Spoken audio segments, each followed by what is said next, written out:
fez um povo na luta, que fez um pedaço de chão, um pedaço de céu.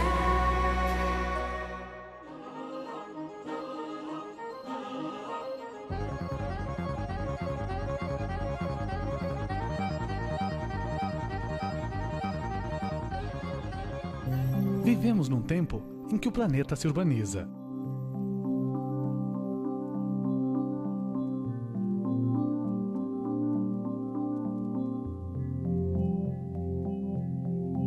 Mais pessoas vivem nas cidades do que no campo.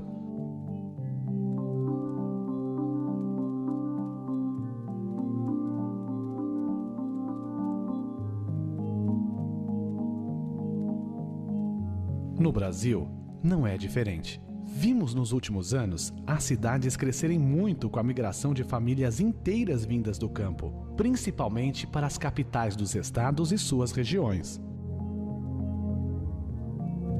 Para se ter melhor ideia desse crescimento, na região metropolitana de Curitiba, em 1955, moravam aproximadamente 350 mil pessoas. Hoje são perto de 3 milhões de habitantes, quase 10 vezes mais do que a população da década de 50.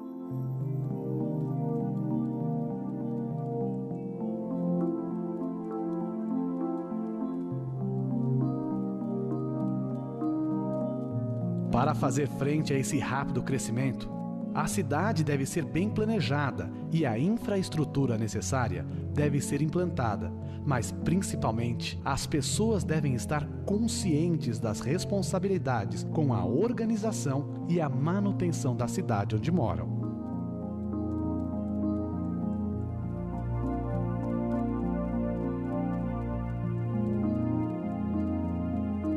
O conceito de urbanidade tem sido muito difundido. Ele define a qualidade de um povo em saber fazer a cidade e saber viver na cidade.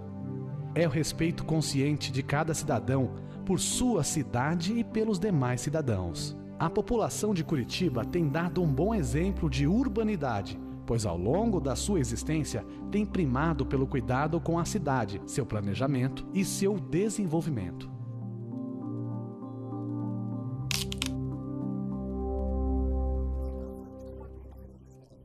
Olha, essa pergunta é muito importante, porque uma boa parte da população que mora em Curitiba tem origem em outras cidades e regiões do Brasil.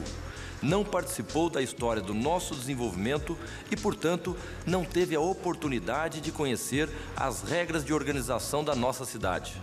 Para resolver esse problema, nós criamos em novembro de 2005 o projeto Pedagogia Urbana, que tem levado informações simples e úteis a todas as regiões da cidade.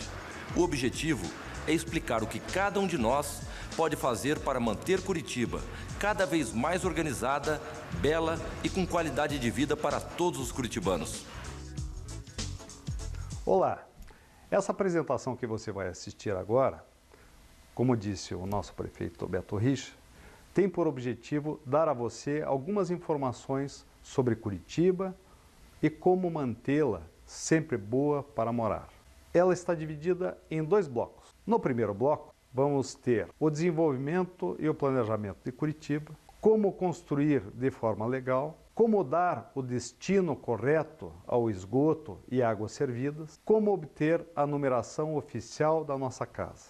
No segundo bloco, vamos falar sobre calçadas, terrenos baldios e mocós, comércio e publicidade. Ao final dessa apresentação, pedimos que você seja um multiplicador, passando esses conhecimentos aos seus parentes, amigos, colegas de trabalho e vizinhos. O povo morador de Curitiba tem tido, desde a sua criação, um grande cuidado com a cidade. Curitiba é o exemplo mundial de planejamento urbano. Foi uma das primeiras cidades brasileiras a ter um plano diretor que indicava as linhas e formas para o seu adequado crescimento. Esse plano diretor foi atualizado no ano de 2004 e define as políticas de desenvolvimento urbano, urbanístico-ambiental, social e econômico através de uma gestão democrática. Um dos seus instrumentos para a organização da cidade é a Lei do Zoneamento, Uso e Ocupação do Solo.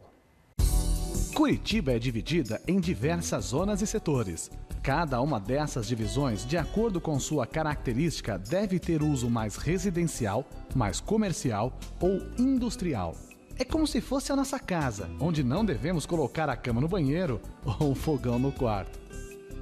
Isso faz com que a cidade tenha ocupações diferentes de acordo com a infraestrutura existente em cada local.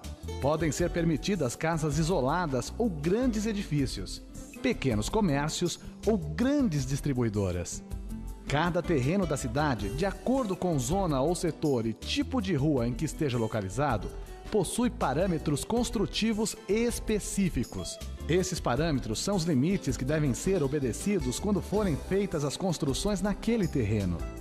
Na vista aérea de nossa cidade, podemos notar isso claramente.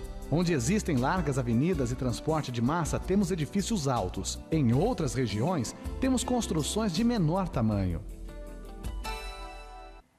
Como ouvimos, Curitiba está organizada e com instrumentos adequados de planejamento. Mas não basta planejar. Temos que aplicar este planejamento e temos que manter a cidade de acordo com esse planejamento. Devemos continuar cuidando da nossa cidade. Essa é uma tarefa de todos nós, moradores de Curitiba. Por isso, peço a sua atenção nas informações que vamos agora lhe passar. Falaremos sobre os cuidados que devemos ter na construção de forma correta, como deve ser a destinação do esgoto e das águas servidas da nossa construção e como obtemos o número oficial da nossa casa. Para falarmos sobre construção em Curitiba, é importante conhecermos alguns conceitos básicos. A linha frontal do terreno, aquela que é o seu limite com a calçada e onde é construído o muro da frente da propriedade, é chamada de alinhamento predial. Toda a construção deve ficar a uma distância mínima do alinhamento predial. Essa distância é chamada de recuo. Em geral, esse recuo mínimo é de 5 metros, podendo ser de 3 metros em loteamentos de interesse social, como os da Coab. Caso a construção seja feita em alvenaria e tiver alguma abertura na parede ao lado do vizinho, porta ou janela, deve ser obedecido um afastamento mínimo de 1,5 metros para a linha de divisa. Se a construção for de madeira, essa distância mínima é de 2 metros.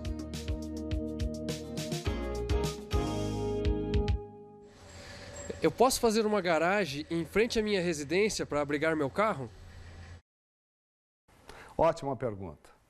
Essa faixa do recuo frontal do terreno não é permitido qualquer tipo de construção, nem usá-la para estacionar os veículos. Os carros devem ficar fora dessa faixa.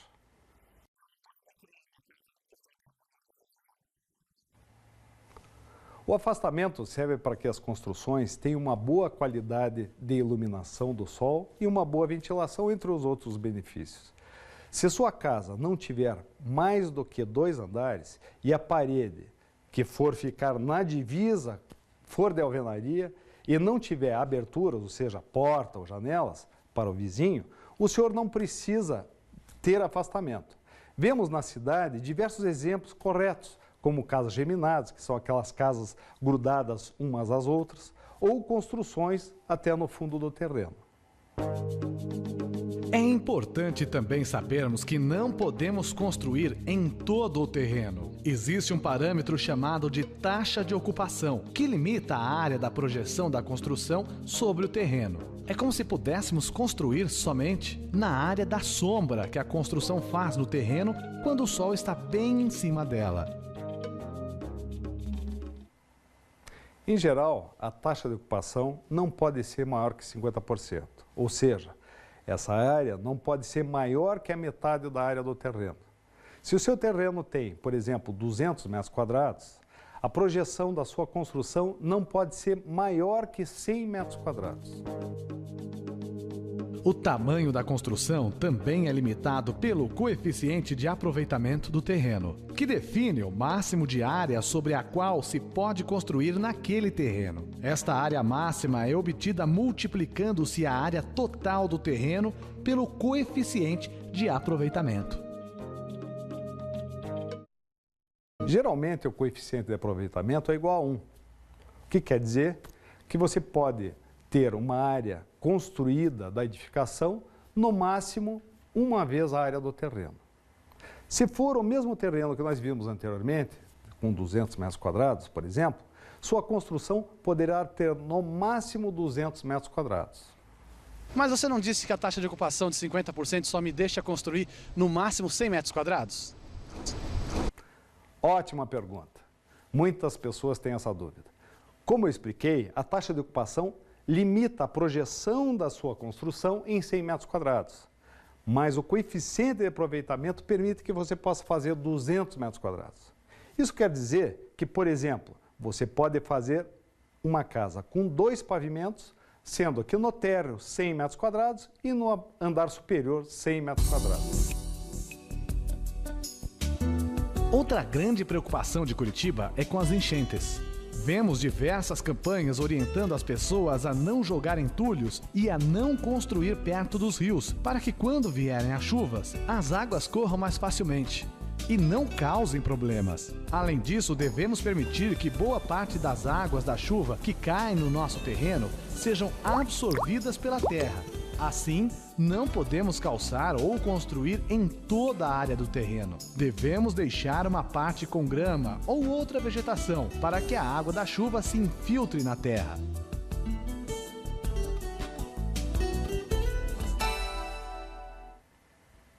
O limite mínimo de área que devemos deixar com grama ou vegetação é de 25% da área do terreno.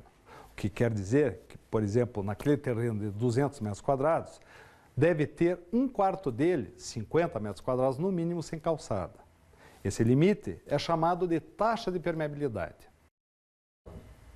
Agora que aprendemos esses conceitos, vamos ver como e aonde podemos obter esses parâmetros e outras informações importantes para a construção.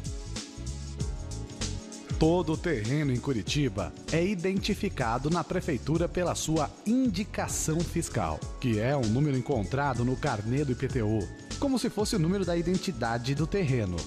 Com esse número, você poderá obter a consulta amarela. Nela são encontradas todas as informações importantes sobre um terreno.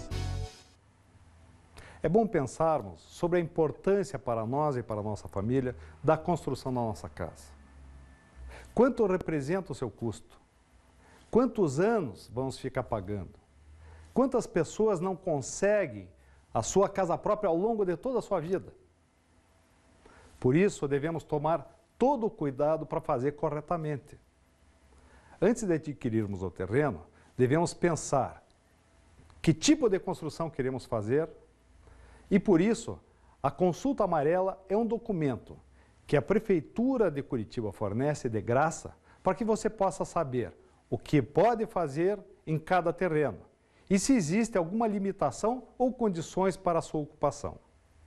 A consulta amarela pode ser obtida pela internet, na página da Prefeitura, nesse endereço que estamos mostrando aqui na tela, ou nos núcleos da Secretaria de Urbanismo, nas ruas da cidadania. Na página da internet da Prefeitura, no canto esquerdo, em Consultas, você achará Guia Amarela. Clique nela e entre com o número da indicação fiscal.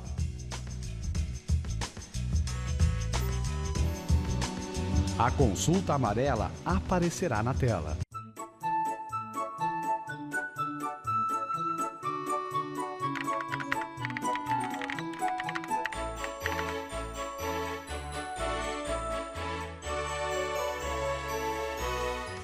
Neste exemplo, a consulta amarela, que de amarelo só tem o nome, mostra o endereço do terreno e outros dados como o zoneamento a que pertence. Nesse caso, ZR2, que é uma zona residencial, onde se podem fazer construções como habitação unifamiliar, isto é, uma casa para uma família morar. Pode-se também construir uma edificação de até 100 metros quadrados para comércio vicinal, que é um comércio de pequeno porte para atender a vizinhança. Em outros locais da guia, vemos alguns valores de parâmetros que já conhecemos. O coeficiente de aproveitamento, a taxa de ocupação, a densidade, a altura máxima, o recuo, os afastamentos. Olhe a guia amarela com atenção, pois esses dados vão ajudar você a se decidir sobre a compra do terreno. A consulta amarela é também um importante documento para o profissional, engenheiro ou arquiteto, fazer o projeto da sua construção. É bom lembrar que para que seja feita qualquer construção em Curitiba, é necessária a aprovação do seu projeto e a obtenção do seu alvará de construção. Se a sua renda familiar for até 5 salários mínimos e a construção for uma habitação unifamiliar com área de até 120 metros quadrados, você poderá obter gratuitamente o projeto e alvará de construção classe D diretamente na Coab. Caso sua renda familiar seja acima desse limite, a casa que você queira fazer seja superior a 120 metros quadrados, ou seja, uma construção diferente de uma residência unifamiliar, você deverá contratar um profissional para esse serviço. Com o alvará na mão, você poderá dar início à construção. Mas atenção, exija a sua execução conforme o projeto aprovado.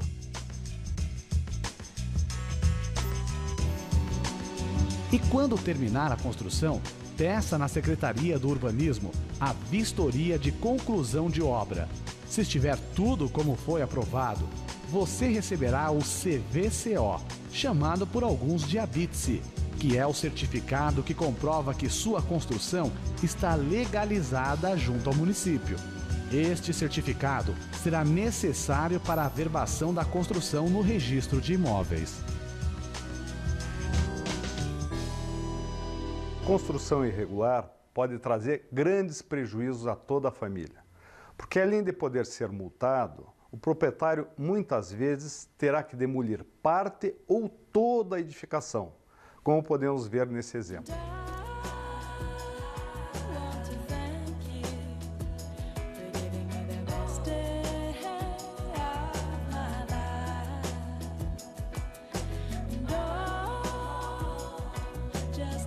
A construção feita de acordo com o alvará aprovado permite a averbação da construção. A averbação da construção no registro de imóveis do terreno garante a sua propriedade e se um dia você quiser vendê-la a alguém, ele poderá comprá-la usando um financiamento.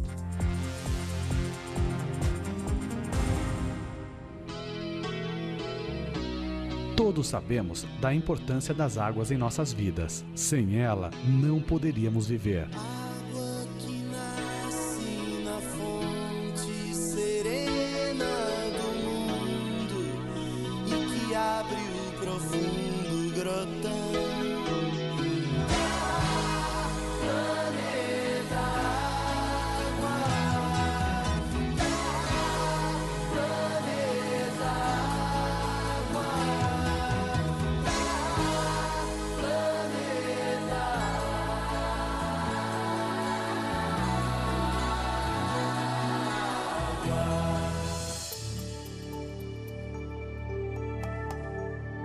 Mesmo no Brasil, apesar de ser um país com muitas fontes de água doce, existem regiões onde ela é muito escassa. Em outros locais, apesar de existir abundância, a água está sendo cada vez mais poluída. Existem rios que já estão mortos. Tristemente, não possuem mais nenhuma vida por estarem totalmente poluídos.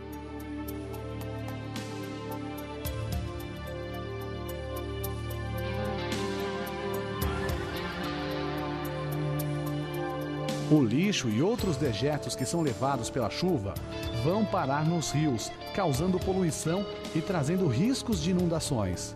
Os rios de Curitiba também estão sendo poluídos. Várias pessoas ligam o esgoto de suas casas ou empresas a valetas ou a galerias de águas pluviais, sem saber que esse esgoto irá direto para o rio. Águas servidas são aquelas águas depois de usadas no banho, nas pias ou nos tanques.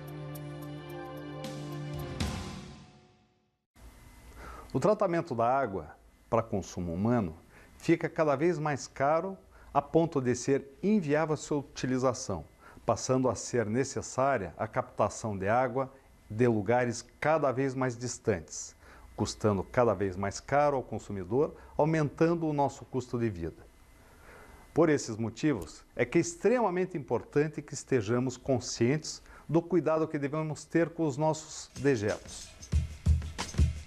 Lixo deve ser colocado na lixeira.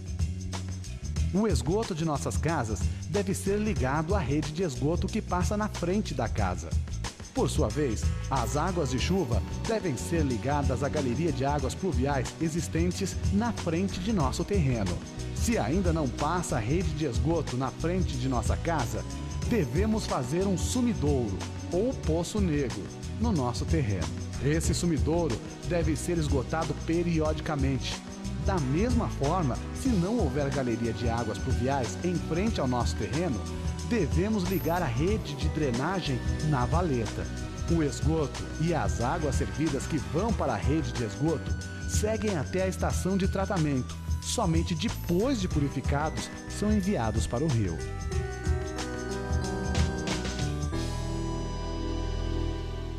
Não devemos ligar o esgoto na galeria de águas pluviais ou na valeta, porque assim o esgoto vai diretamente para o rio sem tratamento, como já vimos.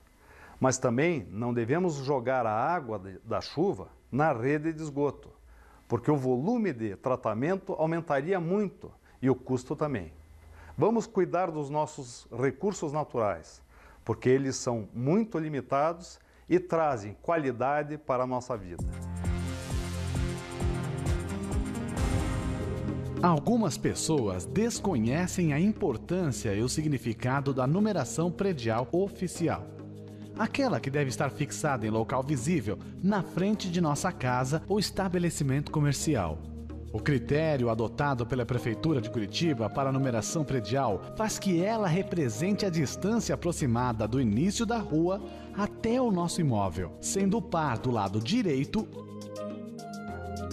e ímpar do lado esquerdo da rua, no sentido do seu crescimento.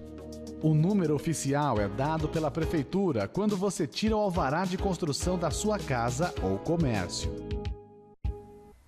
Como vimos, o critério adotado pela Prefeitura facilita muito a localização do endereço.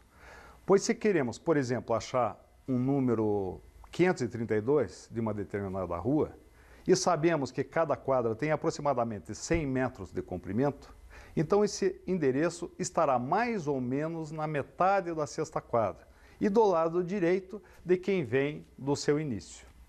Infelizmente, alguns colocam na sua casa um outro número, um da sua preferência, ou até mais de um número, sem ter outras preocupações.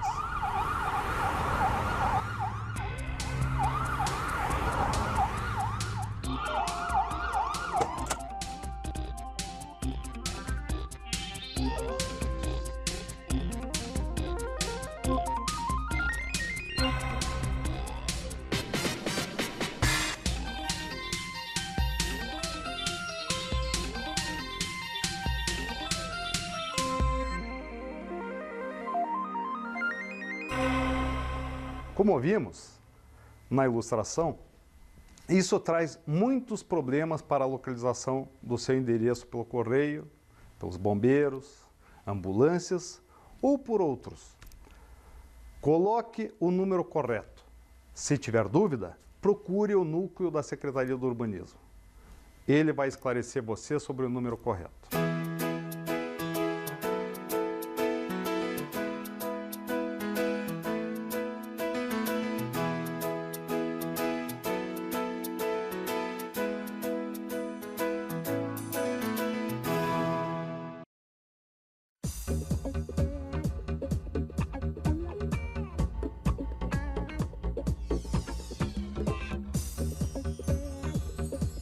Curitiba é a cidade que dá certo. É a cidade das conquistas urbanísticas, da qualidade e quantidade de serviços urbanos, dos parques, calçadões e espaços culturais. Mas é preciso aprender a ver Curitiba com um olhar que nos leve ao futuro. Um olhar que nos mostre que somos uma cidade com condições de enfrentar um novo desafio. O desafio de preparar e ajudar a transformar Curitiba na cidade do conhecimento. Uma cidade consciente de que o capital humano é o fundamento do progresso das sociedades da era da informação e a base do desenvolvimento de sua comunidade. É nesta perspectiva que o IMAP se encaminha, a fim de promover sua missão, seus valores e suas diretrizes.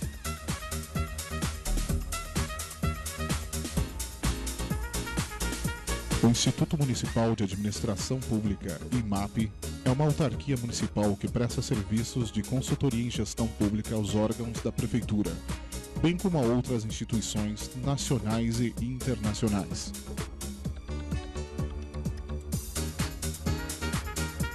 A missão do IMAP é fomentar o aperfeiçoamento contínuo da capacidade de governo, objetivando a melhoria da qualidade de vida da população.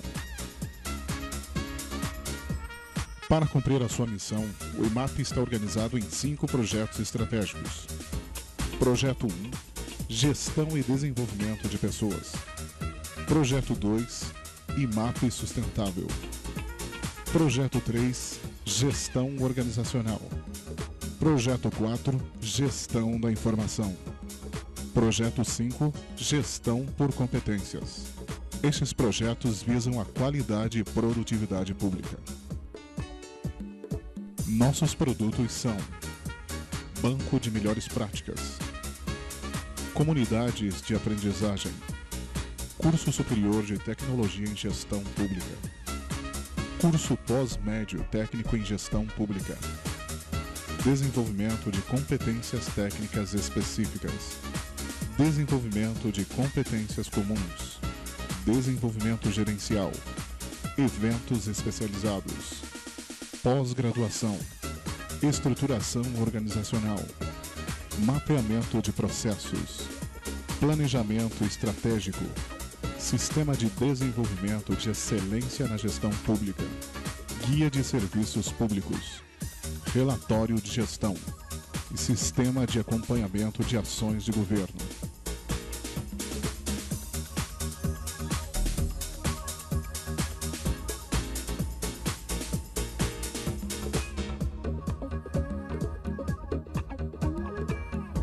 Agradecemos aos nossos colaboradores e esperamos por você em mais um patrocínio do Instituto Municipal de Administração Pública.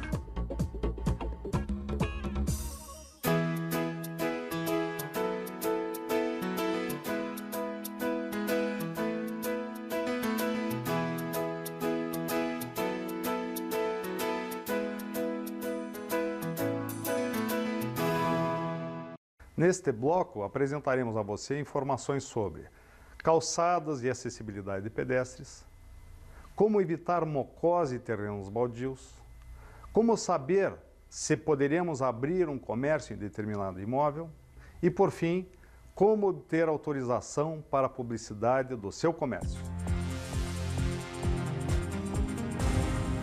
Como sabemos, calçadas são as vias de circulação dos pedestres. Não devem ser usadas para outra finalidade.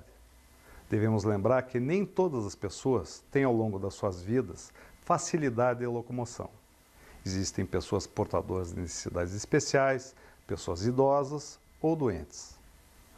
Além disso, as calçadas fazem parte da paisagem da cidade. Pensando nisso, o prefeito de Curitiba recentemente assinou um decreto que define os padrões de calçadas a serem usados na cidade de acordo com a sua localização. Esses padrões permitem a boa circulação dos pedestres, não são escorregadios e dão uniformidade na paisagem urbana. Os padrões de calçadas em Curitiba são: padrão A, o paver, que é esse pequeno bloco de concreto intertravado que pode ser usado nas ruas principais, também chamadas de estruturantes. Padrão B, este é feito pela prefeitura em asfalto, quando faz seus projetos. Padrão C, lajotas de concreto de 45 por 45 centímetros, assentadas e rejuntadas entre elas. Os outros padrões, como petit pavé, aquele feito de pedrinhas pretas e brancas, ou como os pisos feitos de lousinha ou pedras quadradas rejuntadas, ainda existentes na cidade, serão substituídos aos poucos e ficarão restritos a algumas áreas da cidade. O paver deve obedecer a um determinado modelo de aplicação, como apresentado nesse desenho. Quando a largura total do passeio é de 3 metros, a calçada deverá ter 1,20 metro de largura. O restante deve ser coberto de grama. Se o passeio tiver mais de 3 metros de largura, a calçada deverá ter 1,5 metro. Não se deve esquecer do acesso de pedestres e veículos para o interior do imóvel. A calçada de lajota de concreto deve seguir a mesma modulação conforme vemos nesse desenho. A calçada de asfalto é feita exclusivamente pela prefeitura nos seus projetos. O padrão de calçada a ser usado na frente da sua propriedade foi definido nessa legislação. E você poderá perguntar qual é em qualquer núcleo da Secretaria Municipal de Urbanismo. É bom lembrar que o responsável pela execução e pela manutenção da calçada é o proprietário do imóvel. As calçadas deverão ter sua inclinação longitudinal, quer dizer, no sentido do seu caminho, a mesma inclinação da rua. No sentido transversal, que é o sentido que você entra no seu imóvel, a inclinação não poderá ser maior que 2%. Isso quer dizer que não poderá ser muito inclinada.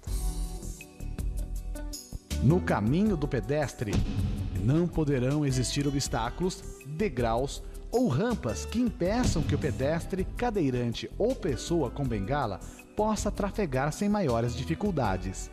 Caso o seu imóvel seja de esquina, você deverá fazer rampas padrão de acesso a deficientes físicos, no encontro com o meio-fio nos 2 sentidos.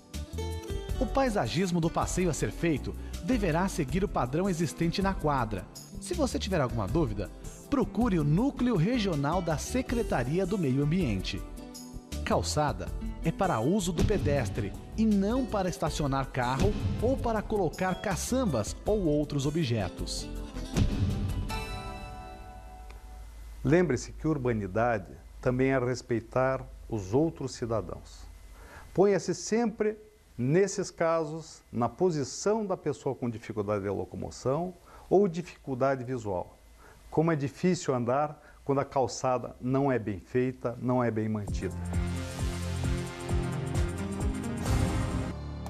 Mocós e terrenos baldios são imóveis abandonados ou mal cuidados pelos seus proprietários que viram local de depósito de lixo ou moradia de desocupados, drogados e criminosos. Além do problema de segurança que trazem aos seus vizinhos, mocós e terrenos baldios também provocam o aumento de insetos e roedores, ampliando o risco de doenças como a leptospirose e a dengue. O responsável pelo imóvel e pela sua manutenção é o proprietário. Ele deve mantê-lo limpo, seco e vedado. Vedado quer dizer murado ou cercado, fechado. Se não fizer, será notificado a fazer e, posteriormente, se continuar a não fazer, será multado. Se você estiver interessado em abrir seu próprio negócio, antes de alugar ou comprar o imóvel que gostou, faça uma consulta comercial. A consulta comercial é fornecida gratuitamente pela Prefeitura através da internet, no endereço www.curitiba.pr.gov.br. Quando você concluir o processo de solicitação, receberá seu número de protocolo. Anote. Depois de alguns dias, volte ao sistema. Forneça seu número de protocolo e veja o resultado da sua consulta. Você será informado se naquele local será possível desenvolver as atividades que pretende e quais as condições para isso. Em alguns casos, dependendo da atividade pretendida, deverão ser consultados outros órgãos públicos, como o Corpo de Bombeiros e a Vigilância Sanitária. Algumas pessoas primeiro alugam ou compram o imóvel, investem muito dinheiro em reformas ou ampliações e decorações, para depois pedirem o alvará de funcionamento. Infelizmente, muitas vezes descobrem tarde demais que naquele local é proibida aquela atividade e não conseguirão tirar o alvará de funcionamento, perdendo assim muito dinheiro e tempo. Algumas vezes, todas as suas economias, inclusive. Não faça isso. Previna-se, consultando antes. A legislação de Curitiba define 2 tipos de publicidade. Primeiro, os letreiros, que trazem a publicidade do comércio e são colocados no próprio imóvel.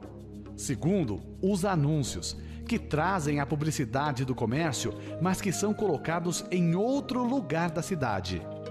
O mais comum são os letreiros, pois em cada comércio aberto geralmente existe um letreiro para indicar sua localização e tipo de negócio.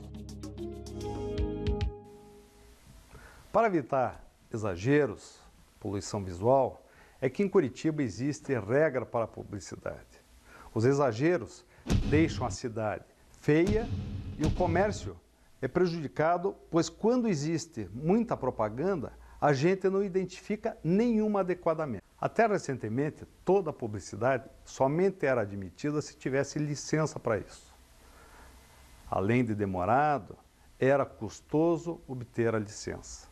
Mas o prefeito assinou um novo decreto, liberando de licença os letreiros, desde que atendam à legislação, que forem colocados no recuo frontal do lote e tenham área total máxima de 4 metros quadrados, com altura não passando de 3,5 metros. Se forem fixados na fachada e em paralelo a essa, que tenham área total máxima de 10 metros quadrados e altura máxima de 4,5 metros, conforme podemos ver nos 2 exemplos a seguir. É importante sabermos algumas coisas mais sobre a regulamentação de publicidade. Todo letreiro a ser colocado em um comércio deve atender aos limites que explicaremos a seguir.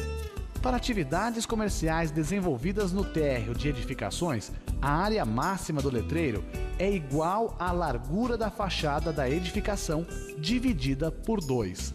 Por exemplo, se a largura da fachada for de 6 metros, o máximo de área de letreiro que poderemos ter é de 3 metros quadrados.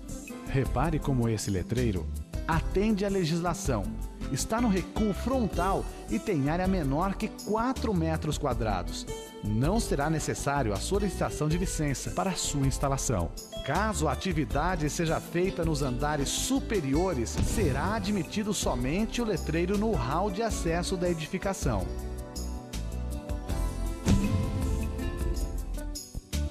Em lotes que têm frente para mais de uma rua, o limite se aplica a cada uma das fachadas da edificação. Não podemos esquecer que nos lotes de esquina não se pode colocar publicidade além do chanfro de 2,5 metros, para não atrapalhar a visibilidade dos veículos. O letreiro que for colocado na área do recuo frontal do imóvel não pode ter altura maior que 3,5 metros. E deve ser colocado no interior do polígono formado pela linha de afastamento de 1 metro da projeção da edificação, pelas linhas do afastamento de 1,5 metros das divisas e pelas linhas que formam 45 graus com a projeção das testadas das edificações nas divisas. Caso você queira colocar propaganda de algum patrocinador junto ao seu letreiro, você pode usar até metade do limite da área do letreiro que você tem direito para seu estabelecimento. Por exemplo, se a edificação tiver 6 metros de testada, você poderá ter até 3 metros quadrados de área de publicidade, sendo que 1,5 metro dessa área você pode usar para anúncio do seu patrocinador e o restante do letreiro para o seu estabelecimento. Existem algumas situações especiais. Se o seu comércio está situado no setor estrutural, próximo das vias com canaletas do expresso, que são chamadas de plano massa, somente é admitido o letreiro sobre a porta da loja, dentro da galeria na qual se situa.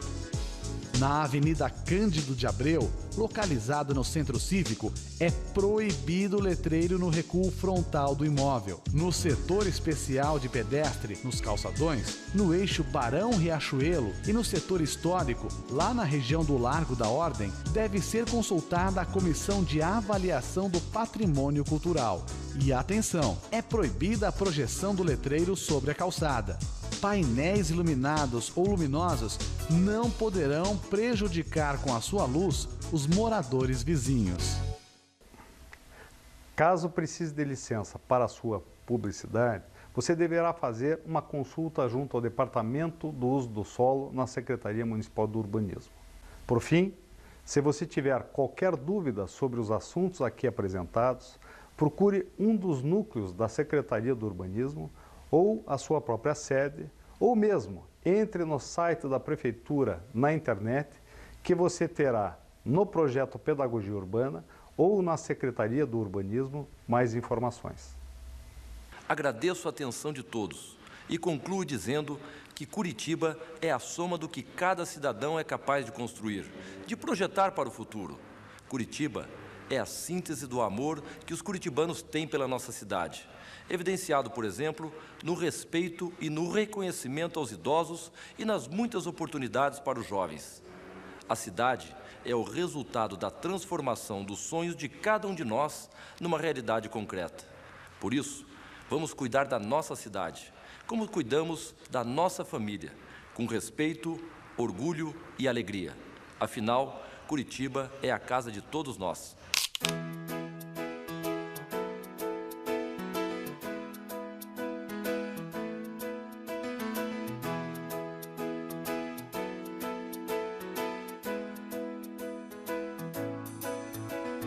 Essa canção é pra quem te conhece, seja de ouvir ou de ver. É mais ou menos talvez uma prece, ou como o grito de um povo que é só bem querer. Linda, a gente não esquece